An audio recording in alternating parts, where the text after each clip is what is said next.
there's an attack coming. In 2017, the Justice League arrived in movie theaters, but the super team didn't exactly soar with critics. After years of fan-driven campaigns and millions of dollars invested in reshoots, the director's original vision of the film has been restored and starts streaming online today. With more on Zack Snyder's Justice League, here's Eli Glasner. Eli, let's talk about this story behind what's become known as the Snyder Cut.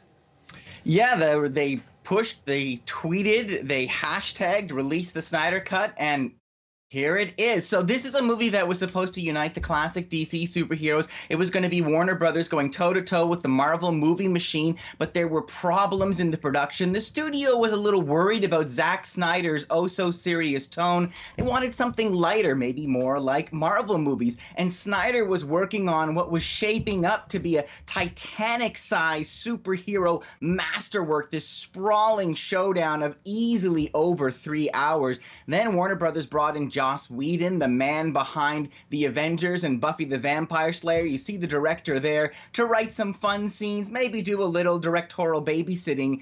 And then Snyder and his wife, who is an executive producer on the film, just as they got close to finishing the 2017 film, they lost their daughter Autumn at the age of 20 years old, who had struggled with depression. Now, as you can imagine, after the death of Snyder's daughter, Justice League just seemed trivial, and eventually they stopped fighting with the studio. Joss Whedon came in, took over. You're watching the 2017 version, which was finished with major rewrites and reshoots and a major shift in tone, and the result is kind of a Frankenstein monster of a movie, the super-heroic look of the Snyderverse, but some of the jokey, self-deprecating humor of Whedon. It was not a success, but then word spread that Snyder had his original cut of the movie on his laptop, and as we said, fans started pushing for the release, sometimes very aggressively, somewhat toxically online, and eventually Warner Brothers, now with HBO Max as a new platform hungry for content, decided to let it happen. So here we are, after a year of reshoots, an extra $70 million, the Snyder Vision, the Snyder Cut, has arrived. Okay, so after all the waiting and, as you say, all the lobbying. So the Justice League begins in a dark place and kind of stays there. The world is in mourning. We see the screams from the death of Superman ripple across the planet. Sad Lois Lane walks sadly without her love. Mopey Batman and Bruce Wayne is worrying that a threat is approaching, and frankly, he's onto something. This world is divided. No protectors here. No lanterns. No Kryptonian. It will fall in his name.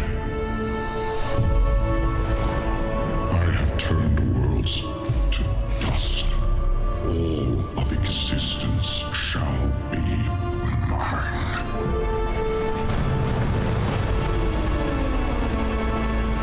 So there you go. You got a little bit of dark side there. You've got an early Green Lantern, and we get a lot more detail on the big baddie Steppenwolf. No, not the rock band, but a monstrous alien warrior, kind of like an armored porcupine with a tuning fork for a hat.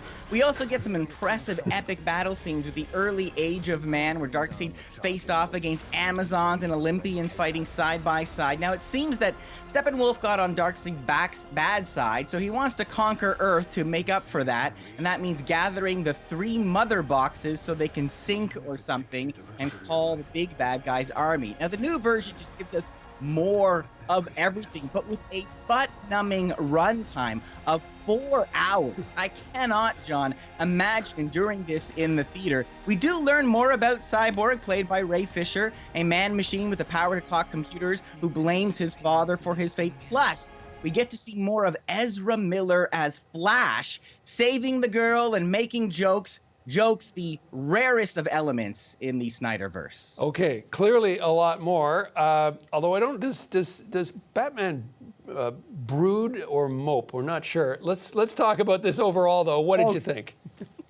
Both, a lot of both. Look, after reading what happened to Snyder, both with his family and then the film being taken away from him, I mean, I went on to this on his side. No one should lose control of what they worked on. But at the same time, John, I think there's a danger in giving a director everything they want, encouraging all of those instincts. It's interesting, like you look at the Marvel method of making superhero movies is really to emphasize the humanity, but Snyder's method is to focus on the superiority. He worships their strength, their power. What he's looking for is something more mythic, but it's so serious and solemn and ponderous and plodding.